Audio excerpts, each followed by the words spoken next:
Vamos a realizar a continuación una aproximación a la publicación de filosofía del arte o estética, según son los apuntes de las lecciones de Hegel del año 1826, apuntes recogidos por von Keller. Voy a proponer una lectura de la primera parte de la obra. Ahora voy a especificar a través del índice en qué epígrafes me voy a detener. Y voy a empezar, en realidad, realizando una aproximación a la figura del autor, de sobra conocida, pero bueno, pues se nos pilla un poco despistados y desubicados. Así que empecemos por esta parte. Hegel nace en 1770 en Stuttgart y muere en 1831 en Berlín durante una epidemia de peste. Muchas veces se dice, ¿no? Se seguirá diciendo que muere precisamente enfermo de la peste. Ha habido artículos en los últimos años que desmienten esta parte, pero bueno, es cierto que muere durante la epidemia de peste en Berlín. Entre 1788 y 1793 estudia teología en la Universidad de Tübingen, al sur de Alemania, cerca de Stuttgart, de su ciudad natal. Allí, en esta pequeña universidad, se relaciona con maestros del idealismo como Schelling y el poeta Hölderlin.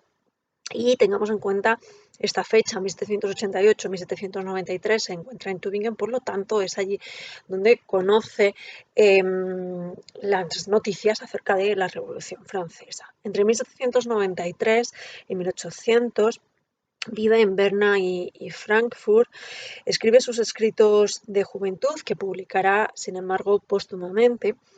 En esta época todavía, entre 1793 y 1800, el dominio de la filosofía es todavía de Kant y de Fichte, y aparecen los primeros escritos de Schelling. Hegel es todavía un desconocido. Dentro de sus periodos, si queremos dividir su vida intelectual en diferentes periodos, se correspondería con los escritos de juventud que, como digo, no fueron publicados sino póstumamente. Entre 1801 y 1806, fecha importante por lo que voy a comentar a continuación, vive en Jena. Allí es profesor, trabaja en la universidad, llamado precisamente por Schelling. Es el momento en el que Hegel publica su primera obra, que es La diferencia de los sistemas de filosofía de Fichte y Schelling, en 1801. Y su etapa intelectual, en este caso, se corresponde con el estudio de Fichte y Schelling y con el esbozo de su sistema. En 1806, entre 1806 y 1816, es a partir de esta época cuando nos encontramos en su etapa más madura, en la que su sistema es, por lo tanto, ya el definitivo. Entre 1806 y 1816 le encontramos en Bamberg y en Nuremberg. Trabaja en Bamberg en el periódico local y en Nuremberg como director de un instituto. Es el momento en el que escribe su Fenomenología del Espíritu en 1807 y La ciencia de la lógica, que conoce dos publicaciones, 1812 y 1816. En 1816 va a Heidelberg durante 2 años, vive en Heidelberg durante 2 años, es donde empieza a ser reconocido y donde compone su enciclopedia de las ciencias filosóficas y por último en 1818 abandona la Universidad de Heidelberg y se traslada ya a Berlín, donde permanecerá hasta el momento de su muerte en el año 1831. En Berlín publica los fundamentos de la filosofía del derecho y de sus clases de Berlín. Tenemos diferentes cuadernos de apuntes como estos que vamos a leer hoy, los de filosofía del arte o estética de von Keller del año 1826. Decía que nos fijásemos en esta fecha de 1806. Bueno, voy a ir un poco hacia atrás, ¿no? Vamos a hacer ahora un repaso, hemos repasado la vida de Hegel, vamos a hacer un repaso del contexto histórico. Estamos a finales del siglo XVIII, por lo tanto, la época en torno a la primera revolución industrial. Esto trae consigo muchos cambios en la forma de vida, una urbanización muy importante de las formas de vida, por ejemplo, en Prusia, un incremento demográfico muy importante y por lo tanto necesidad de nuevas formas de poder. Bueno, hablaban de la urbanización de las formas de vida en Prusia, pero también en Francia o en las Islas Británicas, ¿no? Aquellas zonas donde la revolución industrial tiene más empaque, más fuerza. Como fechas concretas, pero bueno, esto retengamos que es muy importante, ¿no? Que este incremento demográfico y estas nuevas formas de vida urbanas eh, implican que las formas de poder sean diversas, ¿no? Y esto va a ser muy importante, por ejemplo, en la filosofía del derecho de Hegel, algo que yo apenas voy a mencionar, ¿no? Porque se trata de introducirnos a la lectura de la filosofía del arte. Fechas concretas. Tenemos en el año 1776, ya ha nacido Hegel, la independencia de los Estados Unidos y también la publicación del ensayo de Adam Smith o la muerte de Hume, ¿no? Parece que cuando hablamos de Hume hablamos de alguien mucho más lejano, ¿no? Y de Hegel como alguien que está más implicado, ¿no? En nuestra historia, todavía casi presente. Bueno, pues nacen y mueren, comparten vida unos pocos años, ¿no? En la infancia de Hegel todavía. Fechas importantes, decía, entre 1700 y 1786 entra es nombrado príncipe Federico Guillermo II en Prusia hasta 1797, que es nombrado príncipe Federico Guillermo III, tengámoslo en cuenta también por las referencias políticas que podemos reconocer en el propio Hegel. Ya he comentado antes que en 1789 Hegel vive la Revolución Francesa. Acerca de ella, bueno, tiene noticias, ¿no? Lee acerca de la Revolución Francesa, es contemporáneo de la Revolución Francesa. Acerca de esta revolución, él dice, jamás se había visto al hombre hasta entonces partir de una idea y construir con ella la realidad. Un entusiasmo espiritual conmovió al mundo, como si hubiera llegado por fin a la reconciliación de la divinidad con el mundo. Bueno, esto va a ser un tema una preocupación constante en la filosofía de Hegel, cómo una idea, algo universal, se puede convertir en realidad, ¿no? Cómo se puede convertir en algo existente. Y precisamente esto es tan importante en la filosofía de Hegel, que esta lucha porque la idea se convierta en realidad va a ser el motor de la historia y la dialéctica, ¿no? La lucha constante de las ideas por convertirse en esa realidad. Y esto sí que es algo que vamos a poder ver en el arte. Para él esta filosofía del arte va a ser... Un momento que me voy a quedar sin batería.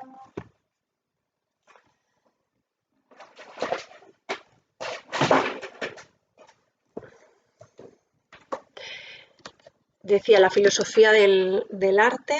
Bien, la filosofía del arte también en ella también expresa Hegel esta necesidad por que las ideas, el ideal, vamos a ver, se exprese fenoménicamente.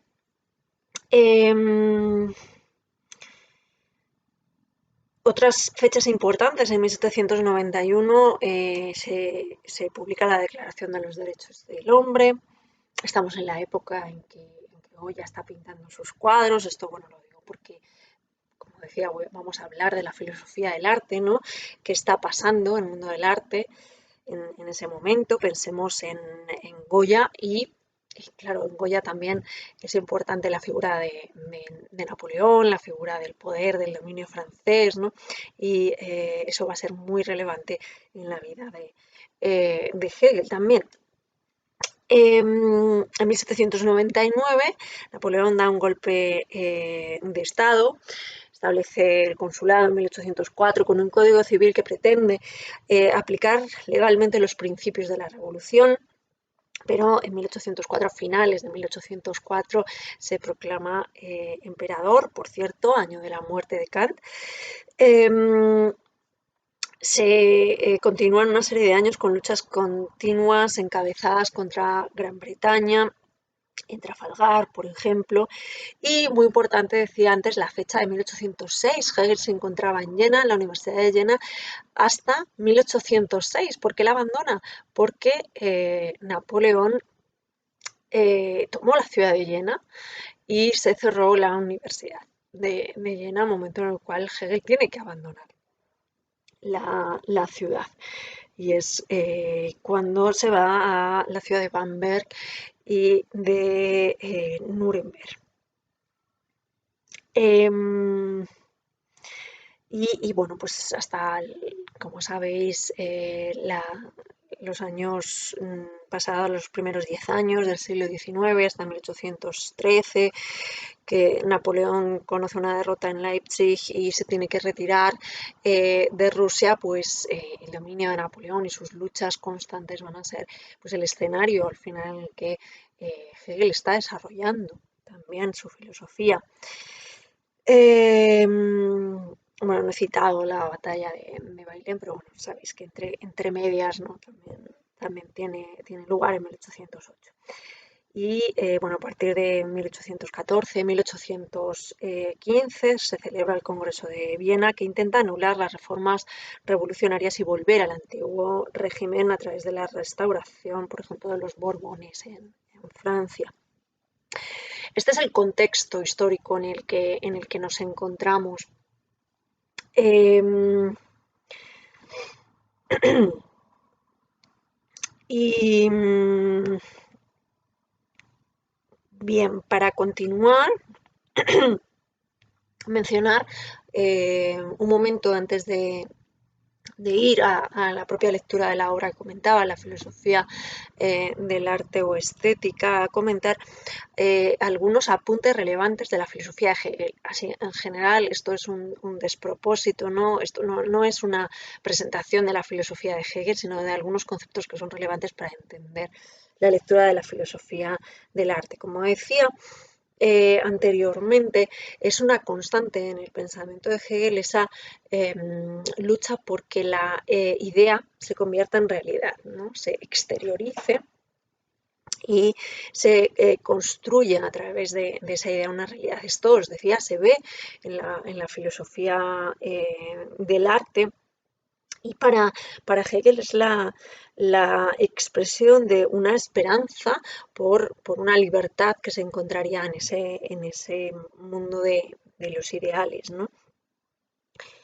El movimiento histórico es esa contradicción, os comentaba también, entre una idea y la propia necesidad de construir la realidad a través de ella. Esto es algo que se menciona como diferente de la filosofía de Spinoza. Esto lo voy a comentar ahora a continuación a raíz de otra cosa que quiero introducir. Desde el platonismo, varios pensadores muchos pensadores, ¿no?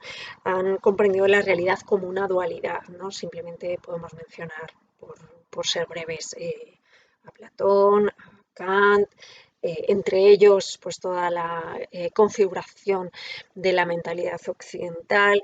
En Kant tenemos esa división entre fenómeno y noúmeno que va a utilizar o que va a tomar Hegel como casi punto de partida, ¿no? Para establecer su crítica a esta dualidad. Hegel no se conforma con una dualidad, la quiere superar, una dualidad que también ve expresada en Fichte con el yo y el no yo.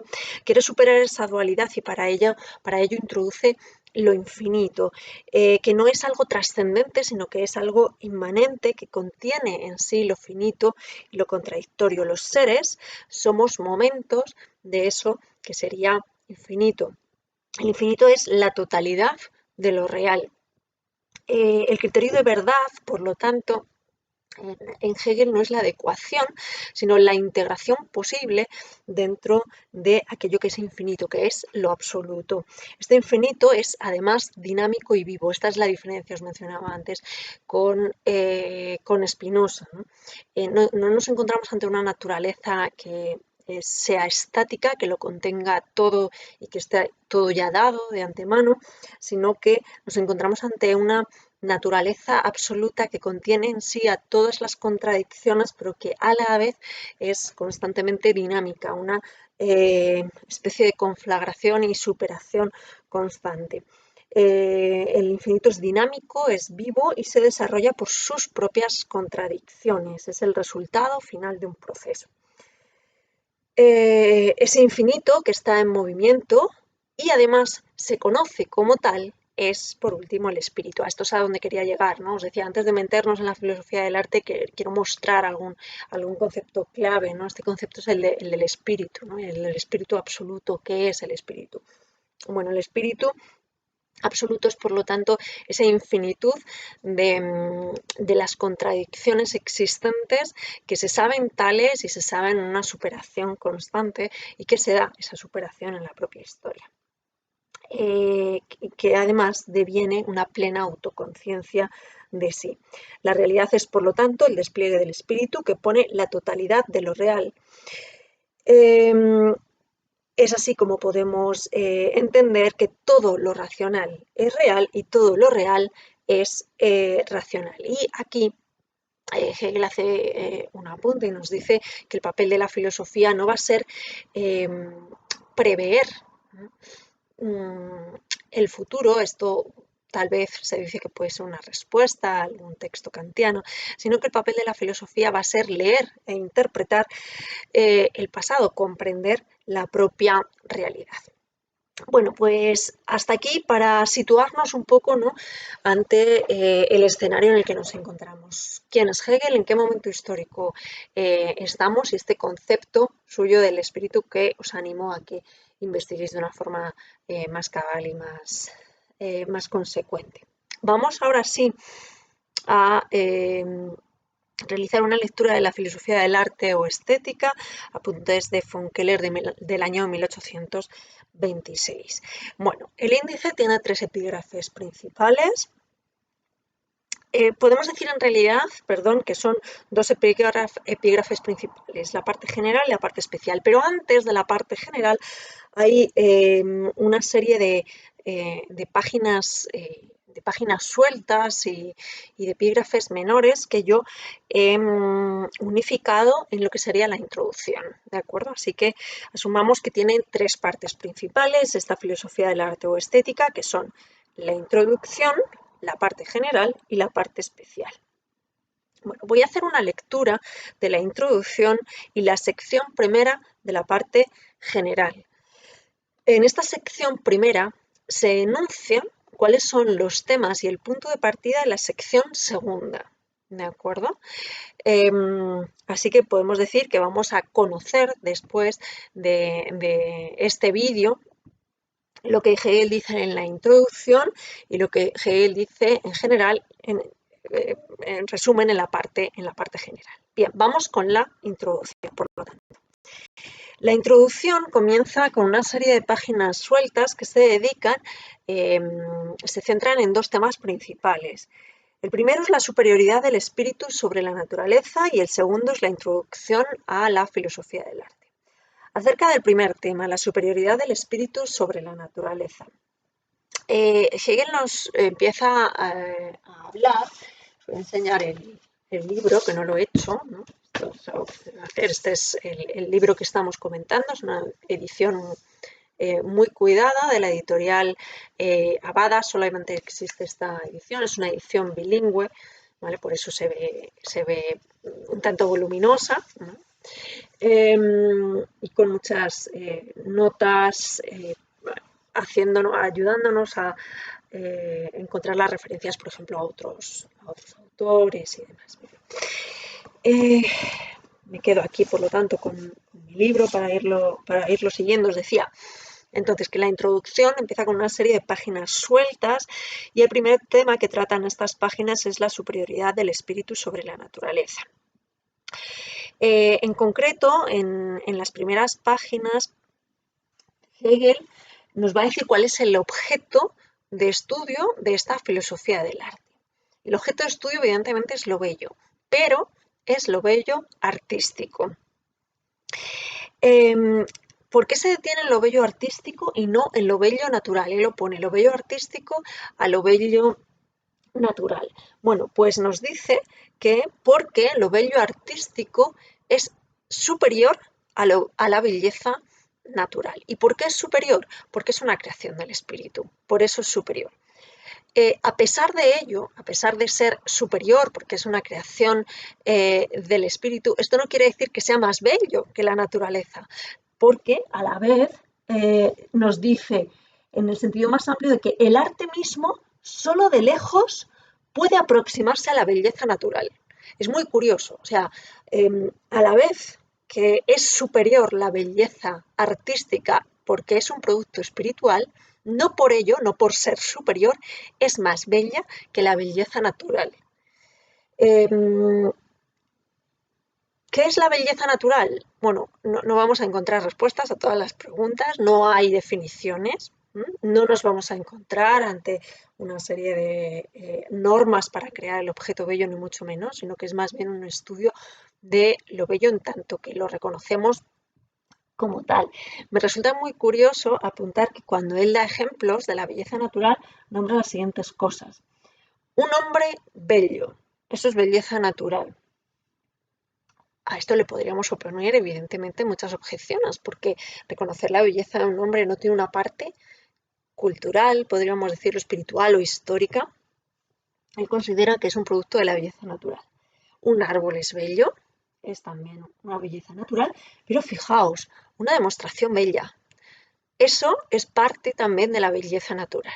No me voy a extender aquí, simplemente lo dejo anotado. Yo apunto a problemas, os los lanzo para que sigáis investigando al respecto. Bueno, pues Hegel no se ocupa de esto. Hegel se ocupa de la belleza del arte, que es, como os decía, superior a la belleza natural. Por ejemplo, puede decirse que la superioridad de lo bello artístico sobre lo bello natural es proporcional a la del espíritu sobre la naturaleza.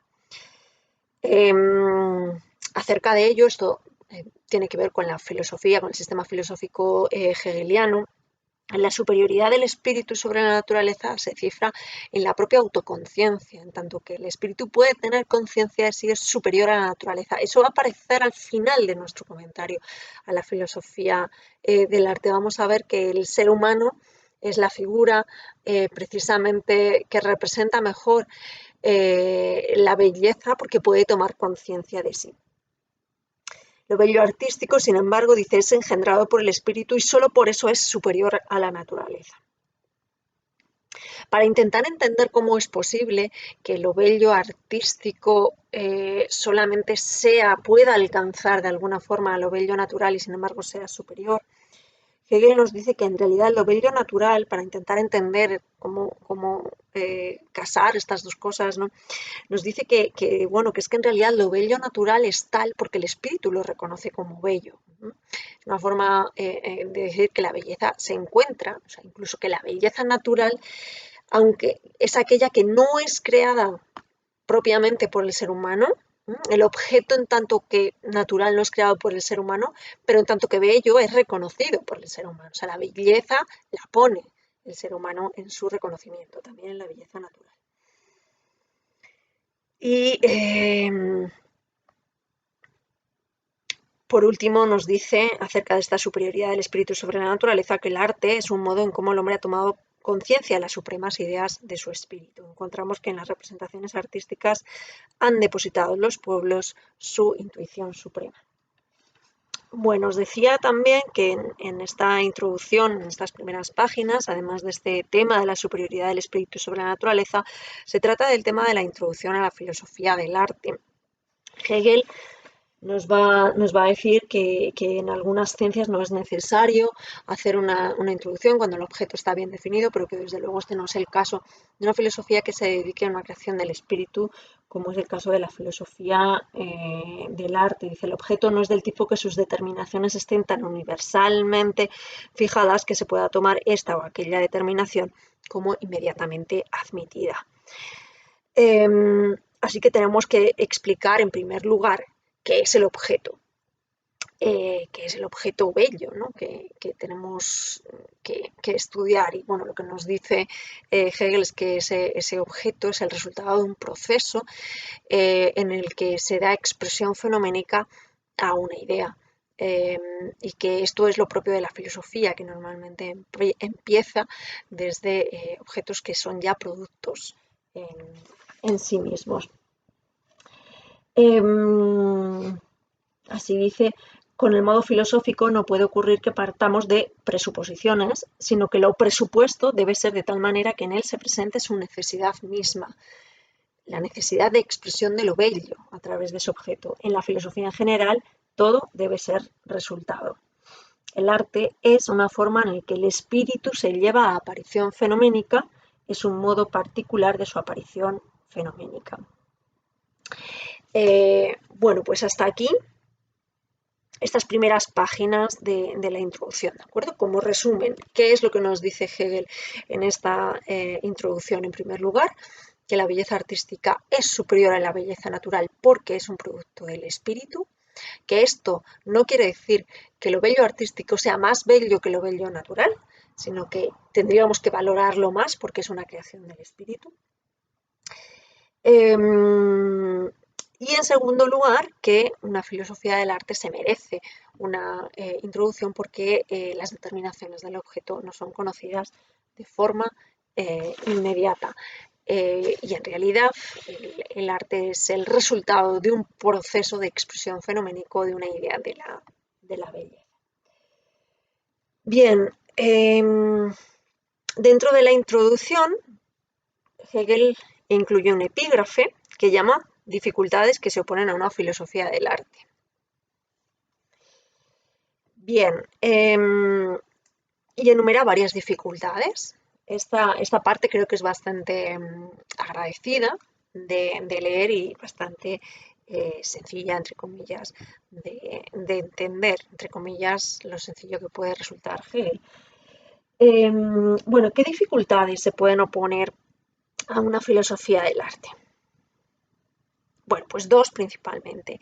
En primer lugar, la multiplicidad infinita de las representaciones bellas y, en segundo lugar, que pensemos que en realidad la representación de lo bello no tendría por qué ser objeto de una reflexión filosófica, ya que pertenece al ámbito de lo sensible y la filosofía pertenece a un ámbito más relacionado con el entendimiento, con la reflexión. No estaremos desvirtuando el arte si lo intentamos dominar o explicar racionalmente.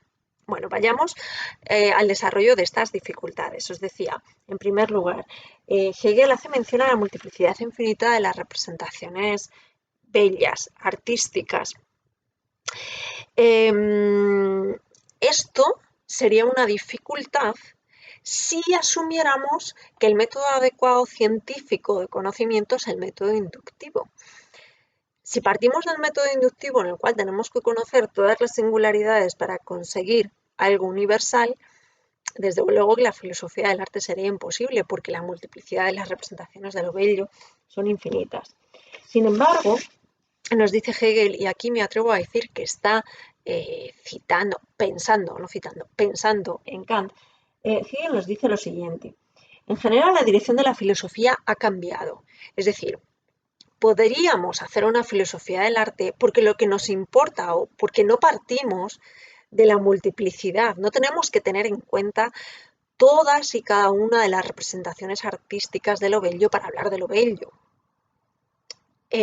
La ciencia, el modo de hacer ciencia ha cambiado, ha cambiado con Kant, ¿no? En realidad Kant diría, bueno, no ha cambiado ni siquiera conmigo, yo lo que he hecho ha sido decir cómo está operando la ciencia moderna, cómo está haciendo ciencia Newton. No es recogiendo un montón de experiencias individuales, sumándolas y viendo cuáles son las características comunes, sino al revés, partiendo de lo universal, viendo cómo se ejemplifica la idea universal que tenemos. Hegel lo dice, la dirección de la filosofía ha cambiado. Que esta nueva filosofía sistemático-científica sea la verdadera y cómo haya acontecido y haya de acontecer este filosofar no viene ahora al caso, sino que corresponde a la naturaleza del modo del conocimiento filosófico. Sí correspondería aquí añadir lemáticamente que en la consideración filosófica no se ponen como base las singularidades. No partimos de las singularidades, de la multiplicidad infinita de la representación de lo bello, sino que se comienza por lo general, por la idea. Y aquí es la idea de lo bello, aquella por la que hemos de comenzar, la idea en y para sí, y no inferida de los objetos singulares. Dicho de otra forma, Hegel diría, si yo reconozco en todas esas manifestaciones que son bellas, es porque poseo ya una idea de lo bello, y esa es la idea que quiero determinar, la idea que quiero ver cómo funciona, cómo se articula y cómo se manifiesta. No me hace falta partir de todas las manifestaciones particulares. A pesar de ello, en estos apuntes de filosofía del arte, Hegel nos da un montón de ejemplos de representaciones, ¿no? De representaciones artísticas. No es como Kant, que no aportaba tantos ejemplos para mostrar sus propuestas. En Hegel tenemos algunos epígrafes que son directamente ejemplos y ejemplos y ejemplos.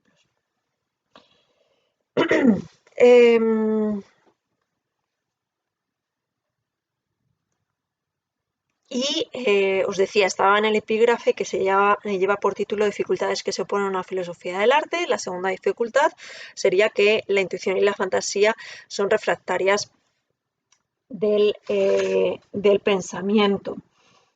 Y bueno, en realidad pues es un poco lo que os decía antes, parece una contradicción querer someter lo bello al sombrío reino del pensamiento, nos dice Hegel.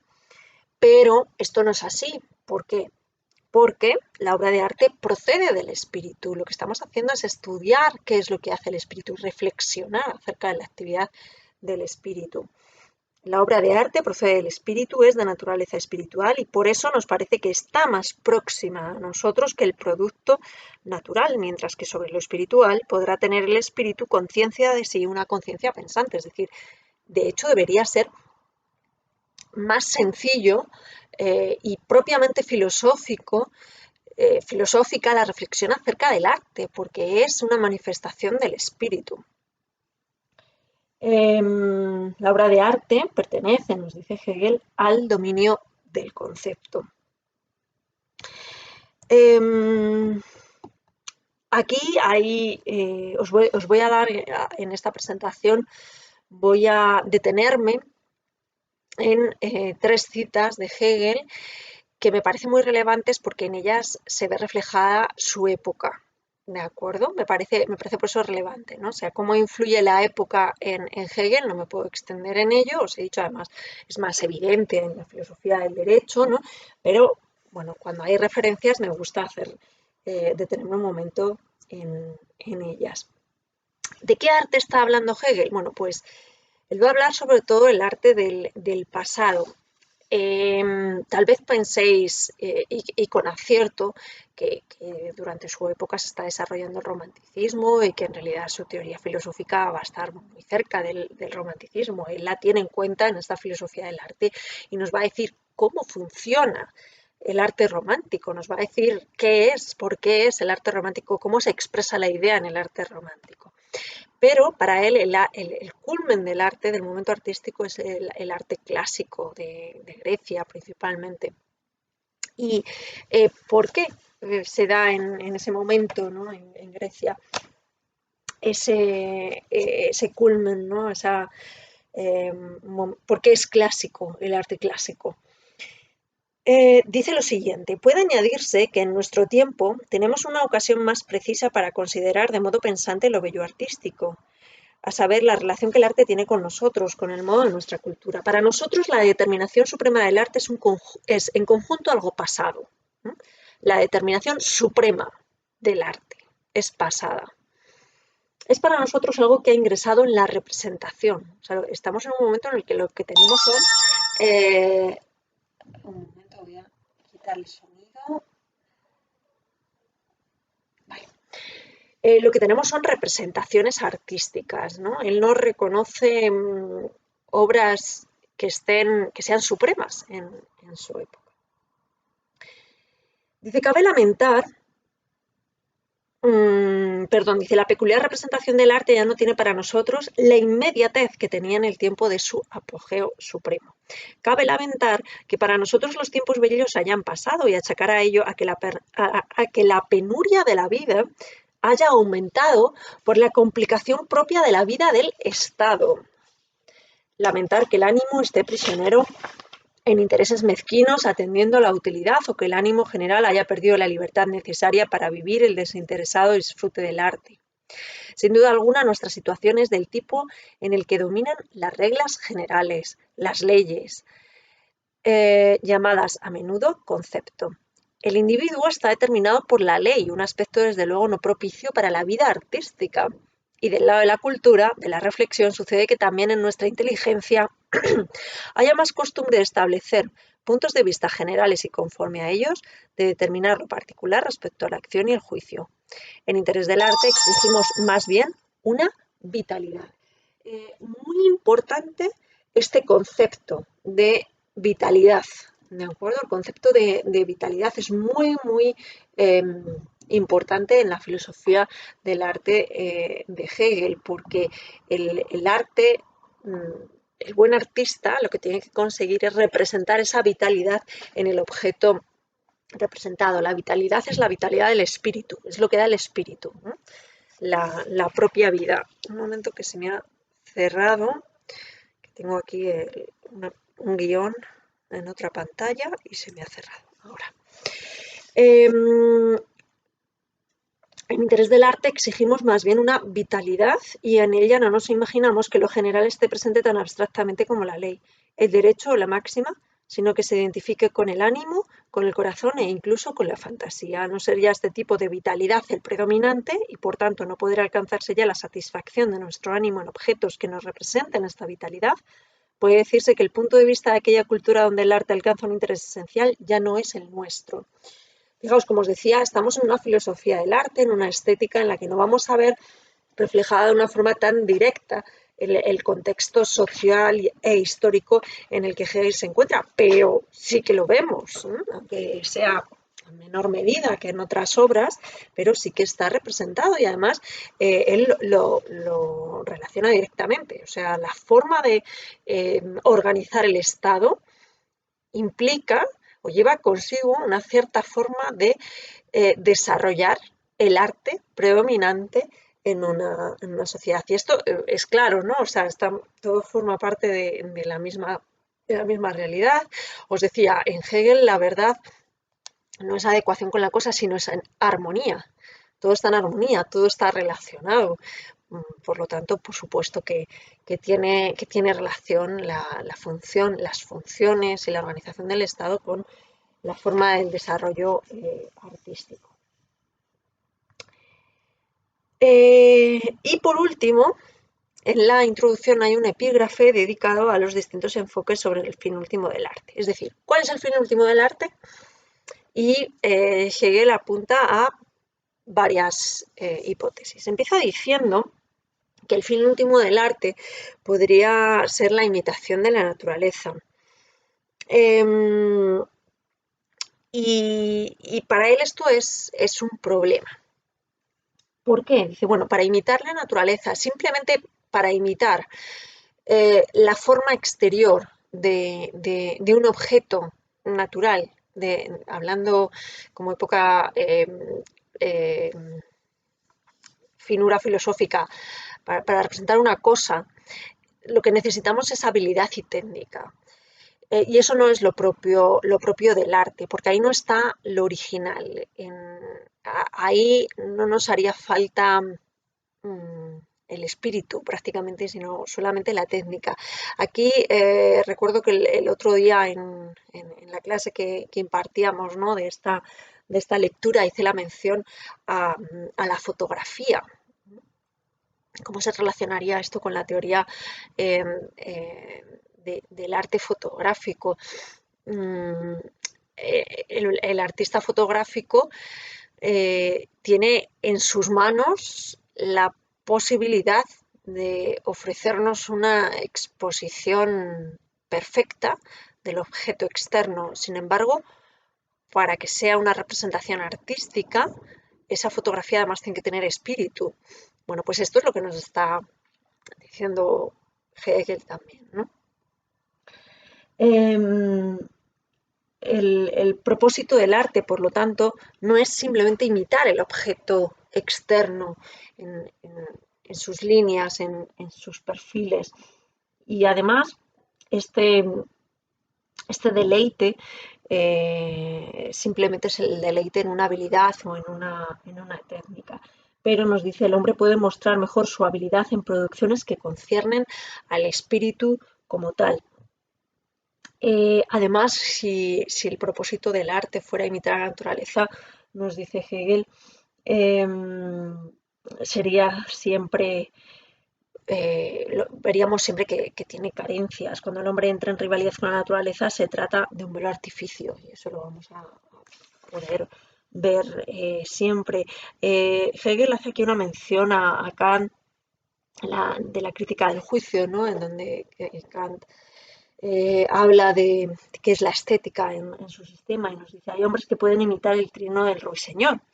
Kant dice que tan pronto como notamos que se trata de un hombre lo encontramos insulso. O sea que es un argumento de autoridad lo que estaba usando, ¿no? Para mostrar bueno, que la imitación en sí misma no es algo que pueda, que por sí sea bello. Nos dice Hegel, en la rivalidad con la naturaleza, lo que se ve en las exposiciones es una mayor falta de habilidad por parte del hombre. Bien, ¿qué pasa en los retratos? ¿Mm? Antes os hablaba de la fotografía, en su época, claro, no iba a hablar de la fotografía, pero se conocía los retratos, ¿no? Los retratos tienen como fin imitar, y aquí encontramos una, bueno, podríamos responder casi como que con un sí, con un no, pero depende, evidentemente. En los retratos lo que se trata no es de imitar la forma externa, simplemente, sino que hay que mostrar en los retratos la espiritualidad y por lo tanto el ánimo. En los retratos se puede dar una imitación, pero la imitación tiene que ser también espiritual, ¿no? Una eh, imitación de algo más de lo que se muestra en lo sensible. Hegel lo dice así, en la pintura de los retratos el parecido es sin duda un asunto esencial. El parecido sería ese parecerse al objeto externo, es algo esencial, pero siempre queda algo que no es completamente exacto. Lo más abstracto es una silueta, un dibujo. Si hay colores, entonces siempre se hallará cuando lo natural se constituye como regla que algo se ha pasado por alto. Se trata de la imperfección del arte. La imperfección más alta que habita en la imitación es la falta de espiritualidad. En tanto que algo es creado por los hombres, debe tener la expresión de la espiritualidad. Y esto es lo que falta en la mera imitación. Lo que imita la mera apariencia sensible o tiene también una parte de la espiritualidad de lo que está representando, o si no, es simplemente una técnica, una habilidad. Casi podríamos decir que esta técnica y esta habilidad se podrían aprender, mientras que lo que hace bello al arte no es algo que se pueda aprender. Dice, cuando se trata de imitación, la naturalidad es lo principal, sin embargo, lo que verdaderamente falta no es lo menor, sino lo espiritual. Y a lo espiritual se debe que la intención del arte sea imitar a la naturaleza. ¿Por qué es esto así? Volvamos al caso de los retratos. Dice, con los retratos no demandamos solo la satisfacción del recuerdo de una existencia inmediata de la vida cotidiana, sino que pronto surge la exigencia de que se satisfaga el ánimo. Es decir, con el retrato no queremos simplemente recordar físicamente a una persona, sino queremos que nos transmita algo más a nuestro ánimo. Y, a ver un momento, voy a ir a mi guión.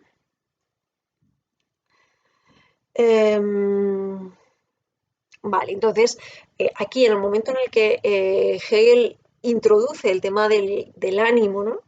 Es cuando inevitablemente tiene que introducir el segundo fin posible de la representación artística, que es el despertar las pasiones.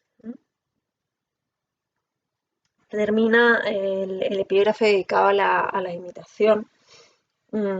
Dice que que el arte en nosotros engendra las experiencias de nuestra vida efectivamente real, nos traslada a todos los modos poéticos, a todos los estados de ánimo y mediante la familiaridad con ello nos capacita para, en particulares situaciones de nuestras relaciones en general, sentir las circunstancias más a fondo, más profundamente.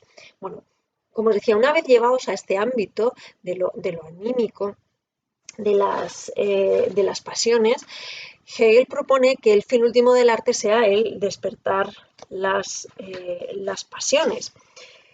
Dice, el arte nos puede guiar a las mayores pasiones y hacer que nos disolvamos en la imaginación y nos sumerjamos en los ociosos juegos de la representación. No se presenta de entrada ninguna diferencia entre contenidos tan opuestos como sentir lo supremo o abandonarnos relajadamente a los egoístas sentimientos de placer. Es decir, con el arte podemos sentir pasiones amables y menos amables, y todas son representaciones artísticas. Aquí tendríamos ese camino que nos llevará a cómo es posible la representación bella de lo siniestro, la representación bella de cómo reconocer la belleza en un objeto, cómo reconocer como artístico un objeto que en sí no sería bello, ¿no? Estoy pensando en muchas de las pinturas de Goya, por ejemplo, ¿no? Bueno, no se extiende Hegel mucho en este ámbito, simplemente dice, se trata de un fin más sustancial, no se conforma con que sea despertar las pasiones por el mero hecho de despertarlas.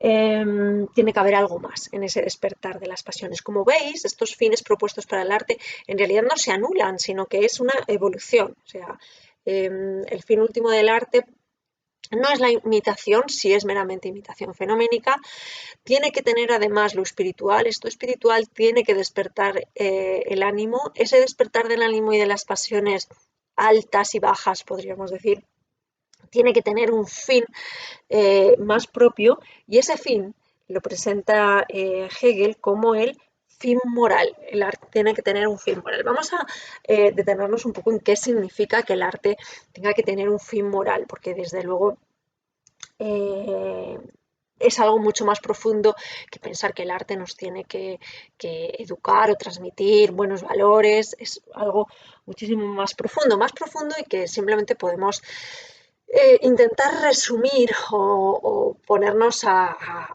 leerlo y a comprenderlo pensando en lo que decía al comienzo. El fin moral lo que quiere decir es que tenemos que reconocer en el arte esa lucha entre lo universal que se quiere expresar y los individuos, lo individual que somos, y reconocemos en nosotros mismos esa lucha por ejemplo, la ley universal que se quiere expresar a través de lo particular. Esa lucha se tiene y esa contradicción es lo que se tiene que expresar en el arte, y por eso ese arte que lo expresa tendrá un fin moral. Ese despertar de las pasiones, dice Hegel, al despertarse mediante el arte las pasiones, ellas debieran ser al mismo tiempo purificadas por él. Eso produciría un fin moral. Entonces lo que tenemos que ver es qué significa esto de ser purificadas, que al final es, pues dentro del sistema de Hegel, entender esa armonía y esa superación de los contrarios, es decir, cómo es posible convivir con la ley que se quiere expresar en lo individual. Eso tiene que estar reflejado también en el arte, y el arte que mejor lo ha expresado es el arte clásico, como os decía.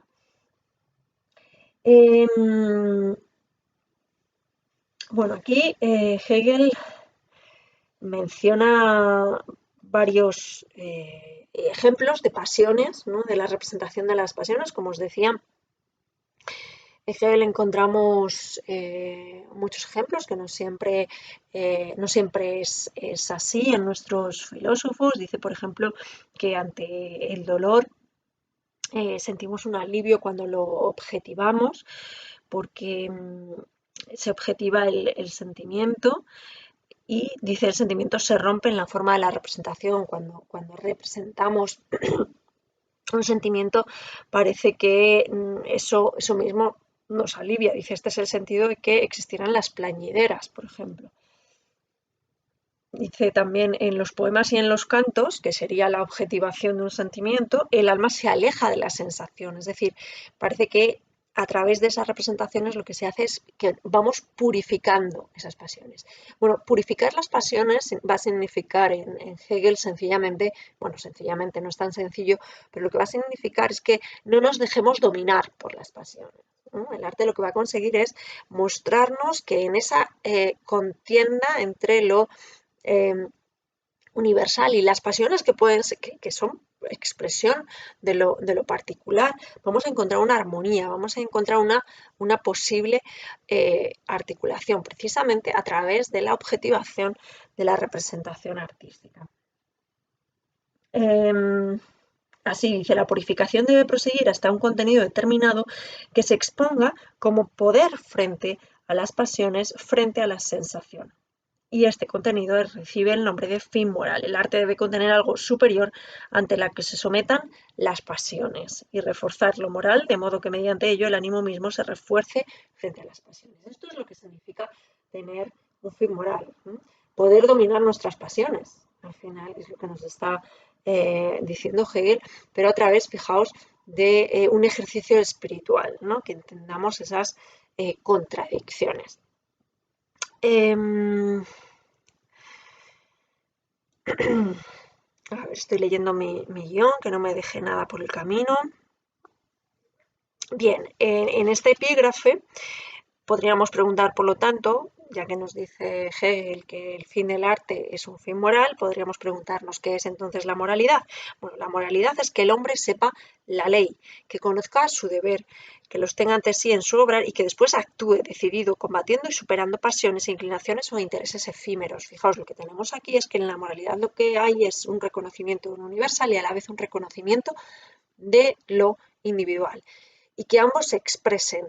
Esto lo vamos a encontrar en el genio. Cuando Hegel habla del genio, nos va a decir que el genio es la expresión de lo universal a través de un individuo que en realidad no le tenemos que ver. Es una parte muy bella, ¿no?, de esta filosofía del arte, cuando nos dice que en la obra de arte, en realidad, la obra de arte del genio es aquella en la que el genio no se ve, ¿no? Es como que el genio lo que hace es ser como una lente transparente a través de la cual y por medio de su representación podemos acercarnos al universal. ¿M? Pero no vemos al artista, sino que vemos la idea. Y esto es, bueno, pues esta expresión, ¿no?, de lo que es la moralidad. Es decir, para entender lo que es la moralidad en Hegel tenemos que apartar un poco la moralidad de la moralina, ¿no? La moralidad no es aquí solamente el actuar bien o mal, sino toda nuestra vida es moral, en tanto que toda nuestra vida está llena de contradicciones y de lucha entre lo particular y lo general. Dice así Hegel, con la perspectiva moral está puesta sobre todo la oposición entre lo completamente general universal de la voluntad y la voluntad particular. Lo que interesa es que la oposición se disuelva a favor del espíritu del hombre. Su interés es buscar su reconciliación, algo más profundo en donde esas diferencias estén puestas en armonía. Es decir, no queremos perder lo universal, no queremos perder lo particular, sino queremos que estén conviviendo en armonía. Yo os comentaba hace una semana que dicté una clase acerca que tenía que haber grabado y no grabé de este mismo texto. Os comentaba que entender esta armonía de los contrarios, para entender esta armonía de los contrarios podíamos pensar en cómo se suceden las estaciones en el año, ¿no? Tenemos un todo que las abarca, ¿no?, y que además es infinito, ¿no?, que es el tiempo. Y en ese todo tenemos estos momentos que son las diferentes estaciones y que son, podríamos decir, contradictorias entre sí, pero están en armonía, porque se suceden como una lucha casi entre ellas, las unas a las otras, y además casi podríamos decir dictan la propia dialéctica histórica, ¿no? Esa es la armonía esa armonía de los opuestos que están contenidas en un todo inmanente, no en un algo externo, ¿no? Sino ver esas estaciones del año metidas, podríamos decir, en un contenedor más grande, que además es infinito porque su desarrollo es infinito, ¿no? Su expansión es infinita. Eso sería ver la armonía de los contrarios que se suceden en un movimiento continuo. Bueno, termina la introducción Hegel con un epígrafe que llama fin histórico, y lo que hace aquí es detenerse detalladamente en algunos ejemplos de la literatura alemana de la época, bueno, alemana en alemán, ¿no?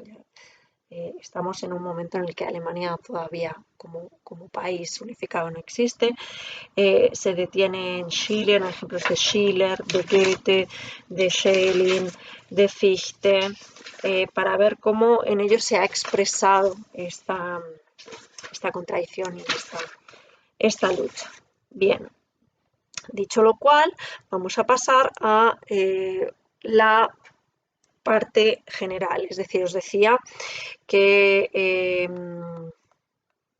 este libro contiene en su índice 3 partes principales, una introducción que ya hemos leído. Como veis, os estoy ofreciendo mi lectura, ni más ni menos, ¿vale? No estoy haciendo referencia a tradiciones, interpretaciones.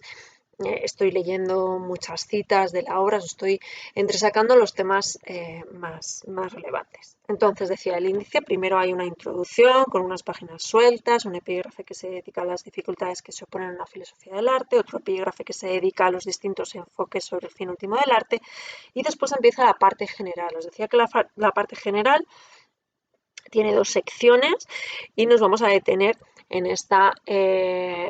la sección primera. La sección segunda se desarrolla muy por extenso a explicitar las formas artísticas, simbólica, clásica y romántica. Hegel va a ponernos muchos ejemplos de por qué considera las representaciones de estas épocas pues dentro de unos determinados parámetros. Os lo voy a comentar después.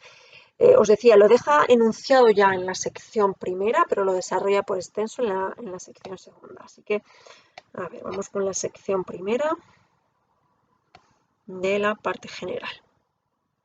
A ver.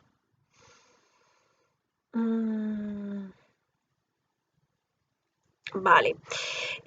La sección primera de la parte general empieza con un epígrafe llamada La idea de lo bello o el ideal, y nos va a decir, a ver un momentín, que me quiero desordenar yo. Vale. En la idea de lo bello o lo ideal nos dice que la idea para sí es lo verdadero como tal en su universalidad, y el ideal es la idea configurada en su realidad efectiva. Bueno, esto va a ser muy relevante. Hegel va a detenerse después en expresar qué es el ideal. El ideal sería la idea expresada, la idea hecha realidad efectiva. Nos dice que la idea es verdadera si tiene determinidad perfecta, y en tanto que tenga una determinidad perfecta sería ella misma su propia manifestación. El hombre existente es idea y sería ideal si existiese únicamente conforme a la idea. El arte ha de tender a reflejar el ideal. Así que tenemos dos conceptos. Esto luego se va a desarrollar de una forma más pormenorizada. Tenemos aquí 2 conceptos en resumen, que sería que la idea como concepto es lo que expresa lo verdadero y lo universal, y la posibilidad de que esa idea se exprese fenoménicamente sería el ideal. Por eso el arte tiene que tender tendría que ser el ideal, ha de tender a reflejar el ideal. ¿Vale? De momento que nos queden estos conceptos más o menos enunciados, ¿no? La idea como ese concepto verdadero y universal y el ideal como la posible realización efectiva de esa idea. ¿Vale? Dejémoslo ahí. Este es el momento, a continuación, en el principio de la sección primera, donde Hegel enuncia el epígrafe dedicado a las formas artísticas simbólica, clásica y romántica. Y como os decía desde el principio, yo os lo voy a enunciar y no lo voy a desarrollar. Lo bello en sus formas son los tipos de referencia de la idea a la figura.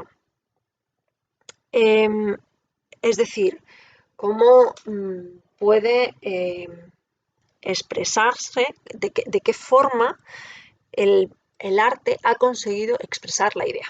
¿De acuerdo?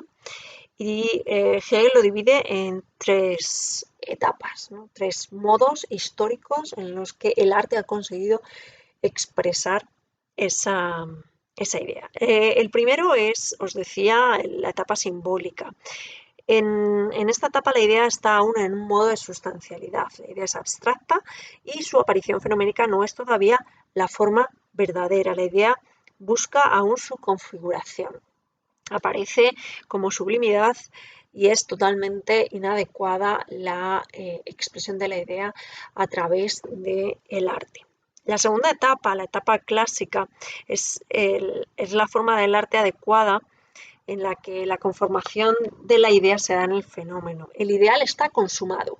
Es decir, la etapa clásica es aquella en la que la idea se expresa de forma perfecta, alcanza el ideal y aparece en su realidad efectiva, se corresponde con ese periodo clásico, principalmente el arte griego al que hace Hegel referencia. Y en el último momento, la etapa romántica, dice Hegel que la unión del arte clásico se disuelve y el arte continúa en la oposición de lo simbólico. Volvemos a esa oposición de lo simbólico en la que tenemos la necesidad de expresar una idea que no encuentra su cauce adecuado de manifestación fenoménica. Lo concreto espiritual aparece en una forma sensible, mientras que la idea en su verdad existe únicamente en el espíritu. Es la forma romántica. Lo dominante en el arte romántico es lo subjetivo de la voluntad, lo espiritual en general, el espíritu como libre en sí mismo. Bueno, hasta aquí, que tengamos, por lo tanto, un resumen de a qué se dedica esta parte general de la obra. Nos ha explicado qué es la idea, qué es el ideal. En la idea os decía que es ese concepto universal y verdadero que encuentra su expresión perfecta a través del ideal, que sería la manifestación fenoménica de esa idea verdadera y universal. Y las diferentes formas artísticas en las que se ha expresado esa idea serían tres: la simbólica, clásica y romántica. En la etapa clásica es aquella en la que hemos conseguido el ideal, es decir, la expresión perfecta de la idea, mientras que en las etapas simbólica y romántica tendríamos una expresión inadecuada de la propia idea. Bien, pues vamos a detenernos, por lo tanto, en la sección primera. Repito, la sección segunda se dedica a desarrollar pormenorizadamente qué características y qué subetapas hay dentro de lo simbólico, clásico y romántico, que aquí os dejo enunciado. Así que vamos a detenernos en la sección primera. Bien, esta sección primera comienza con un epígrafe que llama a la diferenciación del arte con la religión y con la filosofía. ¿Por qué necesita Hegel marcar esta diferenciación? Bueno, pues porque arte, religión y filosofía comparten el mismo objeto.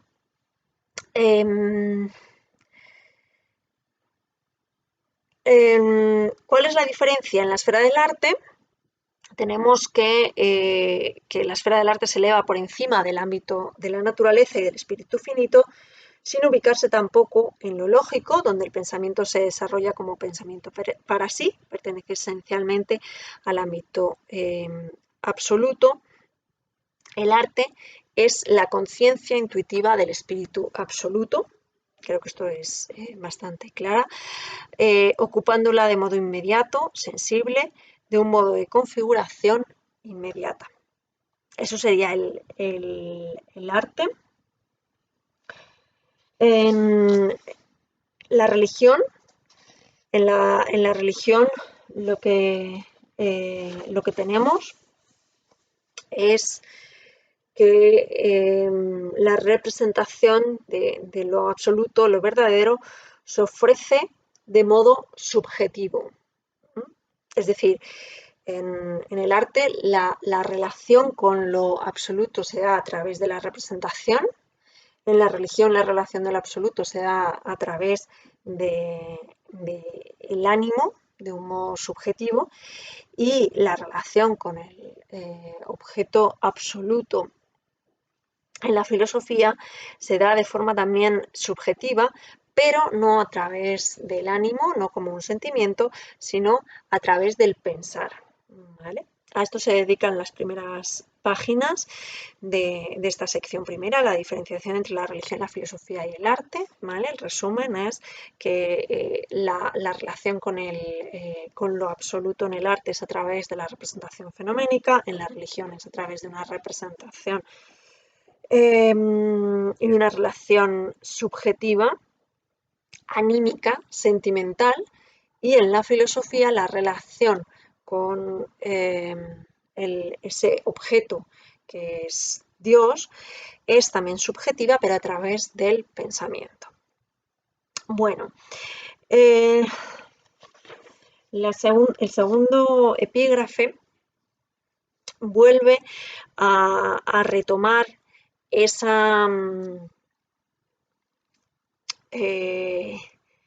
lenguaje en el que nos intenta expresar qué es la idea, qué es el ideal, ese lenguaje tan complejo, ¿no?, en el sistema hegeliano. Se llama idea en general e ideal, ¿vale? Vuelve a desarrollar cuál es la diferencia entre estos dos pares de palabras. La idea nos va a decir es el concepto realizado y me quiero detener principalmente en una cosa, ¿no? Y es que esa idea, que es concepto realizado, tiene la posibilidad de convertirse en autoconciencia y por lo tanto tiene la posibilidad de que surja una subjetividad cuando está dotado de alma. Aquí es donde aparece de nuevo la vitalidad en la idea.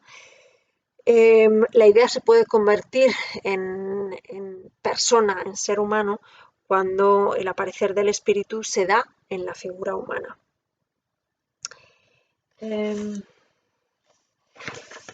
Y de aquí quería destacar principalmente dos cuestiones que son las siguientes. Os comentaba al principio que en la filosofía de Hegel lo que tenemos principalmente es la contradicción de los términos, es esa armonía necesaria entre los momentos de la realidad, y nos define qué es la vida de esta forma. La vida, y más aún el espíritu, es la fuerza de poder soportar la contradicción. El proceso de la vida es ser en cada caso su contradicción y la disolución de esta, el querer ser autónomo de los miembros y la superación, asunción de esta autonomía. Eso es la vida. La vida es contradicción.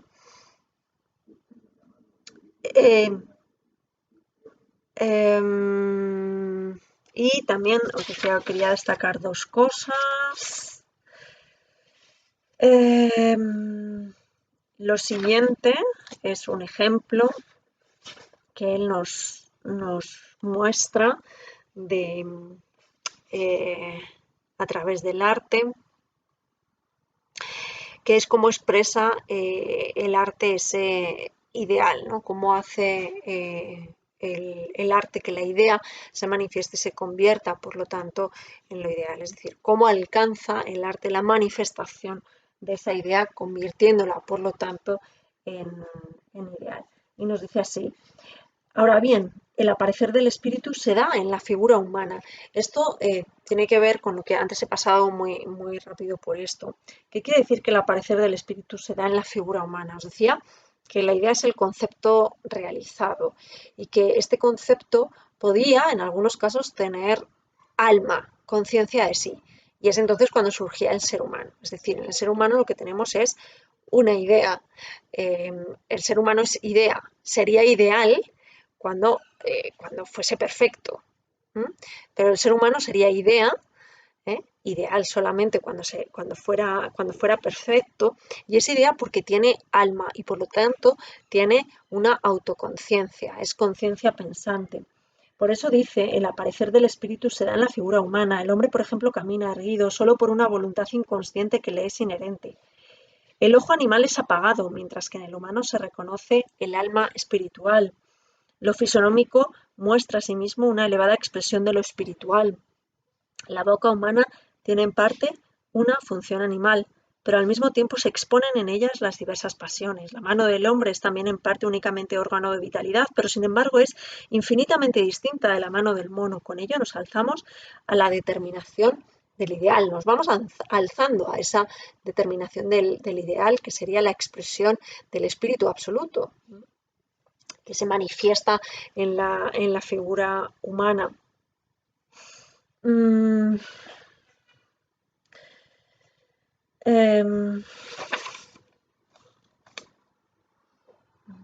Así dice Hegel, para que no se extrañe esto de que el hombre es idea, dice: el hombre existente es idea y sería ideal si existiese únicamente conforme a la idea, si fuera, por así decirlo, perfecto. Es decir, el ser humano es idea, quiere decir que es concepto realizado. Si además fuera perfecto, sería el ideal. ¿Y por qué es idea? Porque tiene conciencia de sí. Y dice, pero no solamente es esto, el ser humano, sino que también es hombre naturalmente existente. Y claro, ¿qué pasa en esa existencia? Pues en esa existencia pasa que somos imperfectos, que nunca vamos a alcanzar el ideal. Fijaos, aquí es lo bueno, el plus del arte que reconoce Hegel será el hombre es idea, sería ideal si existiese únicamente conforme a la idea. El arte lo que nos puede ayudar es a conseguir esa representación ideal del ser humano que en cuanto que existentes históricos nunca vamos a conseguir, pero en el arte sí. En el arte sí podemos conseguir ese ser humano perfecto.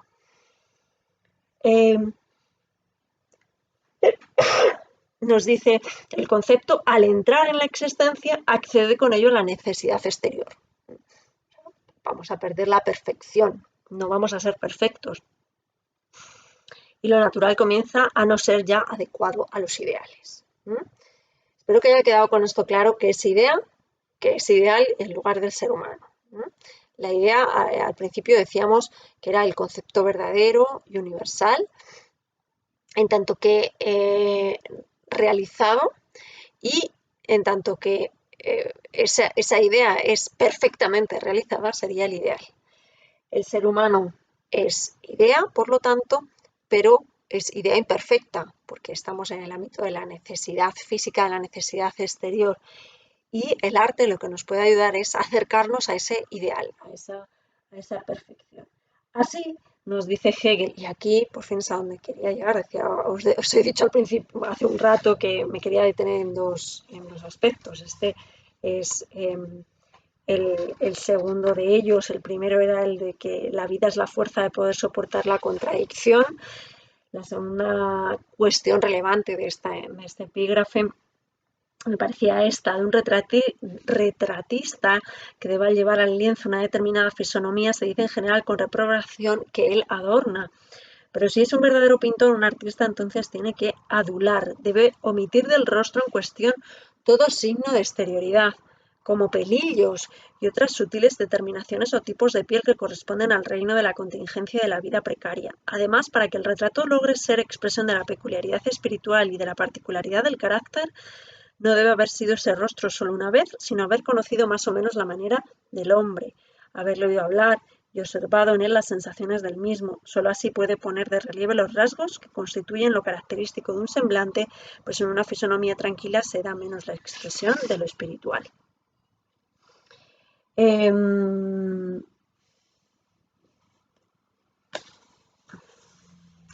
Y termina diciendo este epígrafe: el arte elimina toda indigencia de la vida exterior, de la existencia, y vuelve a llevar hasta su ideal a lo real, liberado de las contingencias de la naturaleza. Bueno, quedémonos, por lo tanto, en este epígrafe, con el siguiente resumen. La vida es contradicción continua, y en el arte lo que podemos encontrar es esa resolución de la contradicción, no porque la elimine, sino porque nos alcanzamos al ideal, a la idea, no solamente en tanto que concepto realizado, sino que a la vez como concepto perfectamente realizado. En tanto que el arte es capaz de eliminar las contingencias de la existencia real, y tomemos este real de una forma débil, porque por supuesto que el arte va a ser real. Bueno, y ya para acabar la exposición, el último epígrafe de esta sección primera se llama Determinación más precisa, más preciso de lo bello artístico.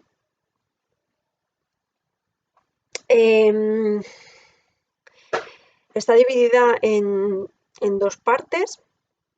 En primer lugar, nos dice Hegel desde el punto de vista objetivo. En segundo lugar, desde el punto de vista subjetivo.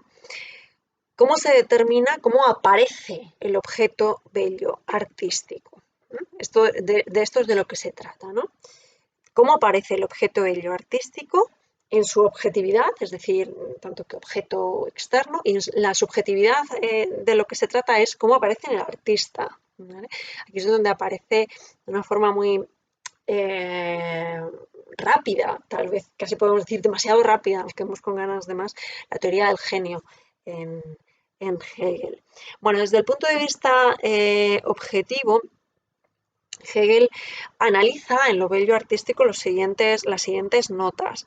En primer lugar, en tanto que concepto sin contenido espiritual. ¿Cómo es ese objeto? O sea, ¿qué encontramos en el objeto que nombramos bello? Encontramos en primer lugar podríamos decir, materialidad sin espíritu. Es decir, el objeto bello tiene que ser espiritual, pero también tiene que ser material. Intentemos quitar lo espiritual. ¿Qué encontramos en ese objeto bello? Bueno, encontramos un concepto sin contenido espiritual. El concepto es una unidad formal, y en tanto que unidad está vinculado con diferentes conceptos que Hegel va introduciendo, como por ejemplo el de regularidad, el de simetría y el de armonía. Hegel dice que un objeto regular y totalmente simétrico puede ser contrario incluso al objeto artístico, puede romper o puede hacer incluso más difícil la expresión de lo espiritual. Pero a la vez no olvidemos que la regularidad y la simetría pueden ir avanzando, desarrollándose hasta convertirse en armonía. La diferencia entre las tres, me voy a quedar simplemente la diferencia entre regularidad y simetría y armonía, es que regularidad y simetría son características cuantitativas, nos dice Hegel, y la armonía es una característica cualitativa que casi no se deja ni explicar por qué sucede, y sin embargo son en cierto modo dependientes. Os decía, a veces puede resultar más difícil expresar lo bello en el objeto regular y simétrico, pero a veces es necesario, como por ejemplo en la música y en la poesía. Tiene que darse cierta regularidad en las repeticiones de las palabras y en las repeticiones o colocación de los sonidos, pero tiene que ser algo más. Y en primer lugar, tiene que ser también un objeto simple. Esto para Hegel también es relevante. El objeto bello, por lo tanto, sin el contenido espiritual, tenemos que tener en cuenta que sea un objeto, es decir, que sea en sí uno, y a veces esto se consigue a través de la regularidad, de la simetría y de la propia armonía. Cuando a ese objeto le damos un contenido espiritual, nos dice Hegel, entonces encontramos o surge la acción. Voy a ir avanzando. Para entender esto, de por qué habla aquí de acción, pensemos en que hemos dicho antes, hemos visto cómo Hegel tiende a la figura de lo humano, es decir, cómo lo bello en el arte se va a representar principalmente a través de la representación de la figura humana, que es la representación que encontramos además en la etapa clásica, ¿no? Lo humano o los dioses con forma humana van a ser al final pues esa representación del ideal. Por eso aquí Hegel introduce el tema de la acción.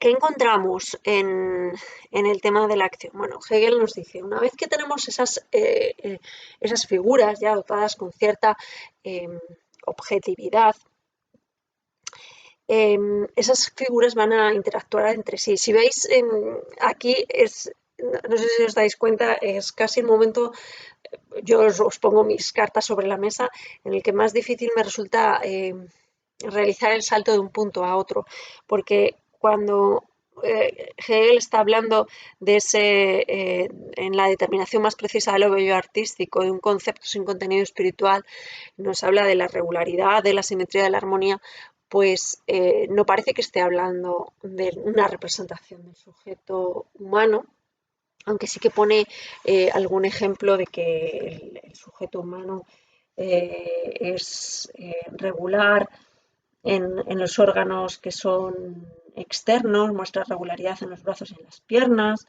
que dice que conciernen al comportamiento práctico del hombre. Hay regularidad en los ojos y en los oídos, mientras que en las vísceras internas, corazón, pulmón o intestinos no muestra ninguna regularidad en su configuración. Pero abundan mucho más los ejemplos de objetos, de la arquitectura, de la poesía y demás, ¿no? Y de repente, pues cuando empieza a hablar de ese objeto bello, ahora ya sí con un contenido espiritual, se muestra en la acción y de repente solamente habla de el objeto bello que se muestra en la figura humana, ¿no? Bueno, nos habla, como os decía, de la acción y, introduce varias notas de cómo o de qué encontramos en la acción. Y estoy viendo aquí cuando nos habla de la acción, muy interesante también. Es otro de los momentos en los que me quiero detener y citar por extenso un párrafo en el que hay, creo atisbar una referencia muy directa a su época, ¿no? Voy a empezar por ello. Lo que hace Hegel aquí, al hablarnos de la acción y de la autonomía en la acción, es expresarnos que cómo es la acción del héroe frente a cómo es la acción de un individuo en el estado moderno. Y dice, cuando nos habla del héroe, lo contrario de esta circunstancia es entonces aquella en que el sujeto, como tal, toma a su cargo y ejecuta la totalidad de un hecho esencial.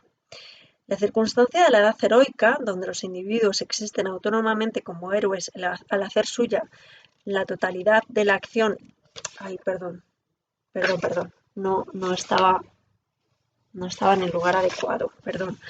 Es el siguiente. En las relaciones de un Estado moderno, bueno, ya habéis visto que estaba hablando de cómo es la acción heroica, os decía, la acción heroica frente a la acción en un Estado moderno. No son, no se pueden conjugar.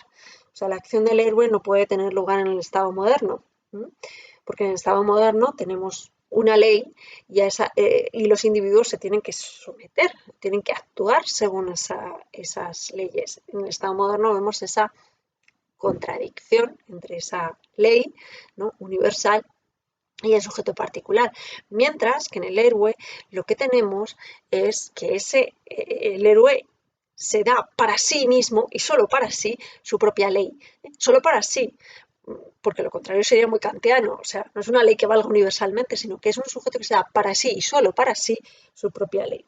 Y dice, en las relaciones de un Estado moderno no pueden darse semejantes autonomías como la del héroe.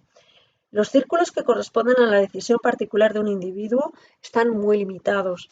En nuestro tiempo, un general es un individuo, estamos hablando del año 1826, os recuerdo, año en el que se dictan estas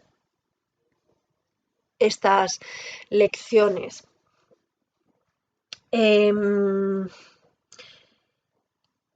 Os recuerdo que en el año 1815 tiene lugar el Congreso de Viena después de la derrota de Napoleón. En nuestro tiempo, dice Hegel, un general es un individuo que tiene gran poder y en cuya decisión y espíritu se ponen los más grandes intereses, pero lo confiado a la determinación de su carácter particular es mínimo. Los medios que necesariamente tiene para la ejecución no los crea él mismo, sino que se hallan en relaciones distintas a su individualidad. Es la crítica a creerse héroe. Un general tiene que someterse al poder del Estado moderno y cuando se cree que él es el que ejecuta, el que decide, el que dicta y ejecuta su ley, entonces está yéndose fuera del Estado moderno. Bueno, pues esto es en gran medida la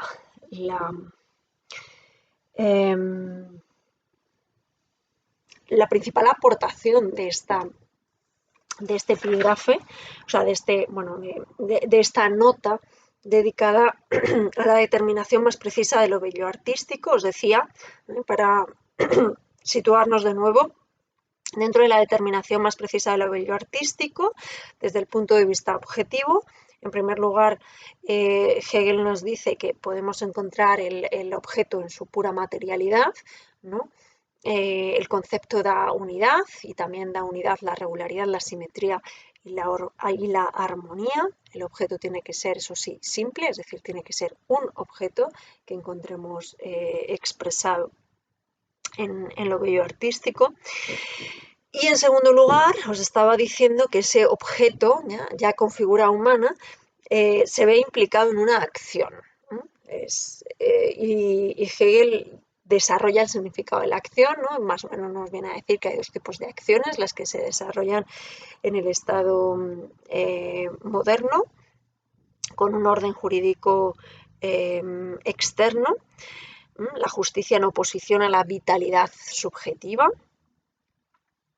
En la circunstancia histórica antigua, frente a ese Estado moderno, en la circunstancia histórica antigua, el individuo no está enfrentado a lo sustancial, a lo ético, a lo jurídico, con lo que el arte le es adecuado como exposición del ideal. Bien, cuando los ideales abandonan su calma, la calma que habían conseguido con esa regularidad, con esa simetría, con esa armonía, ¿no? O sea, en el primer punto veíamos como el objeto bello pues tiene que ser un objeto simple y armónico. Una vez que tenemos configurado ese objeto simple y armónico, vemos cómo estos objetos, a través de las acciones humanas, pueden entrar en relación y pueden verse metidos en circunstancias que pueden o bien ser inocuas, circunstancias de juego, dice Hegel, o bien en acciones que sea preciso resolver.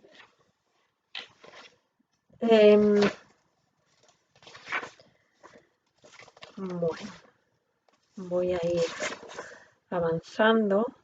Vale. Hay una mención aquí al Quijote que me gustaría haceros. ¿Qué es el Quijote? El Quijote es un héroe puesto en una época que no es heroica. ¿Mm? Y de ahí lo cómico de esa figura, nos dice Hegel. Si en un Estado el orden legal es predominante, es decir, si estamos dentro de un Estado moderno en el que hay unas leyes universales a las que los sujetos se tienen que someter, es decir, no estamos en un estado heroico, en un estado en el que las pautas de acción las dicten los héroes como ejemplares para la acción. Bueno, si en un estado el orden legal es predominante y no está ya en relación con la vida heroica, entonces la autonomía deviene algo meramente fingido y ridículo y cae en el campo de lo cómico, como por ejemplo en Don Quijote. La autonomía aquí, por lo tanto, fijaos, si lo queremos comparar con el concepto de autonomía en Kant, es, digamos, muy diferente, y ya os lo he mencionado, ¿no? Autonomía en este punto, en este epígrafe, no digo autonomía en general en Hegel, en este epígrafe, la autonomía en Hegel significa la autonomía del héroe, de aquel que se da la ley para sí mismo y solo para sí mismo, ¿no? La autonomía en Kant es el darse la ley para sí como si fuera universal. Bueno, pues ese como si fuera universal es lo que falta en Hegel en esta consideración de la etapa heroica. Nos dice, por lo tanto, Hegel, que, fijaos, al final lo que nos está diciendo es que históricamente no podemos volver a la... no podemos recuperar una etapa clásica del arte porque en nuestra mentalidad, ¿no? Ya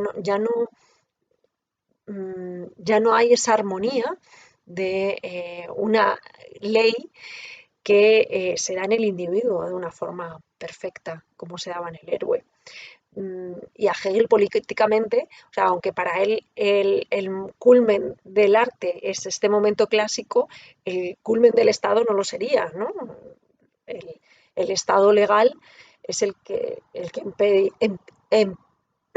impediría esta representación clásica del ideal. Bueno, en tercer lugar, estamos dentro de la determinación más precisa del objeto artístico, ¿vale? La tercera nota es el carácter. En el objeto se tiene que dar la expresión de la unidad de un carácter a pesar de las contradicciones y de la vitalidad. Y me quiero detener un momento en la determinación exterior. ¿Vale? O sea, en el carácter lo que dice Hegel es que se tiene que mostrar que el ideal representado es uno, a pesar de las contradicciones, tiene que haber una armonía resuelta que además expresa una cierta forma de vitalidad. Y la última nota es la de la determinidad exterior. ¿Qué es esto de la determinidad exterior? Bueno, pues lo bello artístico se muestra en un escenario, ¿no? Se muestra en un contexto. ¿Cómo tiene que ser ese contexto en el que se muestra ese objeto bello? Dice, para que el ideal aflore aún más, tenemos que tener en cuenta la condición exterior y ese escenario. La condición exterior, dice Hegel, y el carácter general han de coincidir, es decir, tenemos que ver una coincidencia entre el carácter de ese ideal que estamos representando y el escenario en el que le estamos poniendo. Y aquí da un ejemplo de... A ver si lo encuentro. Dice, los franceses no prestan atención a que los caracteres romanos, griegos, egipcios o chinos se ajusten a su tiempo correspondiente, sino que todo parece francés, incluso en el vestuario. Aquiles o Alejandro aparecen con peluca y delicados espadines. ahí la apropiación del tiempo antiguo para el público está llevada hasta el extremo. Y o sea, Hegel está hablando pues de esos cuadros, ¿no? De figuras en las que, esos cuadros en los que ciertas figuras bíblicas aparecen caracterizados como figurantes de la época en la que se está pintando ese cuadro. Según Hegel, esto es una exposición carente de gusto, sobre todo cuando es religiosa. Domina un contraste entre la peculiaridad del material y aquello que se deja pensar y actuar, por lo que lo religioso, el contenido propiamente dicho en general, se convierte en algo burlesco y absurdo. Pero eh,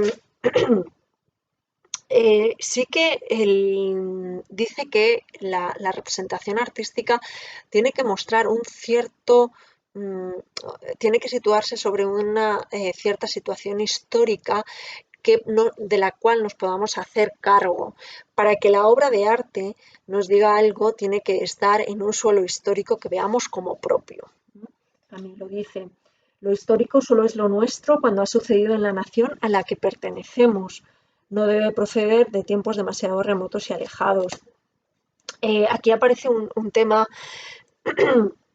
interesante, y es qué papel ha de jugar el erudito y eh, el pueblo en eh, en la interpretación del arte, ¿no? Y Hegel dice, una cosa es la obra de arte para el erudito y otra distinta para el pueblo. Por eso el aspecto exterior de la figura no debe ser buscado mediante el atajo del estudio, sino ser algo inmediatamente disfrutable e inteligible.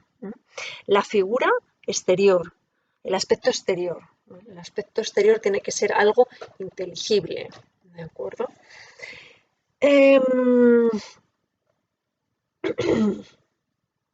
Y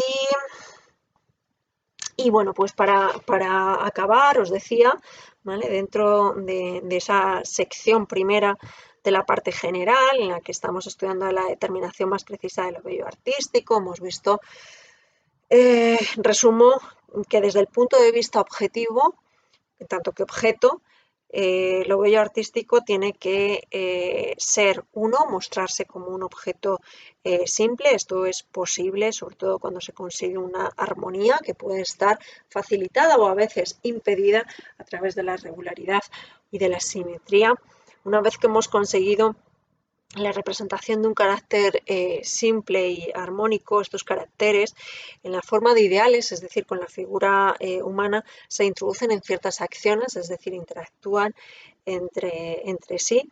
Y en estas interacciones, en estas acciones, vemos que hay una confrontación entre lo que es universal y lo que es el individuo. En el arte clásico, en realidad, lo que vemos es que se representa la acción autónoma, es decir, la acción del héroe, en el que esta confrontación se da en armonía, en tanto que es el héroe el que se da la ley para él mismo como individuo, que es justo lo contrario a lo que sucede históricamente en el estado moderno. El objeto bello artístico, además, tiene que expresar un carácter en el que las contradicciones se den en armonía y con expresión de una vitalidad, y darse en un escenario que sea adecuado, que no caiga en lo burlesco, pero que sí que pueda hacer referencia a un suelo histórico común.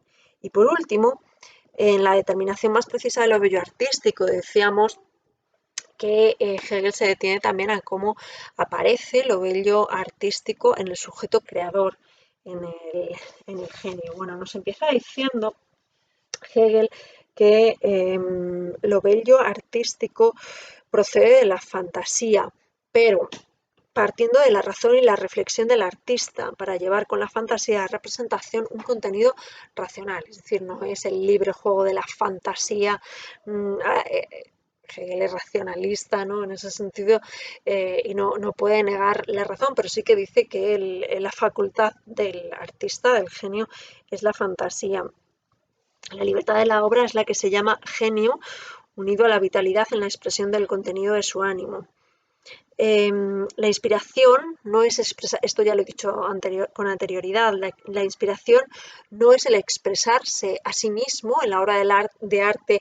Lo que considera Hegel no es que veamos al artista, veamos al genio, sino que en la obra de arte lo que tenemos que ver es la expresión del ideal, ¿no? La expresión de aquello que está detrás de la lupa del genio. Lo objetivo, el objeto bello, es depurado por el espíritu como el ideal. Hegel se detiene un momento en la manera del artista, ¿no? Esto, dice, debería ser la expresión de una particularidad individual, pero que en realidad ha de desaparecer. La originalidad, nos dice Hegel, es que únicamente se vea la cosa, no al artista como creación de un espíritu.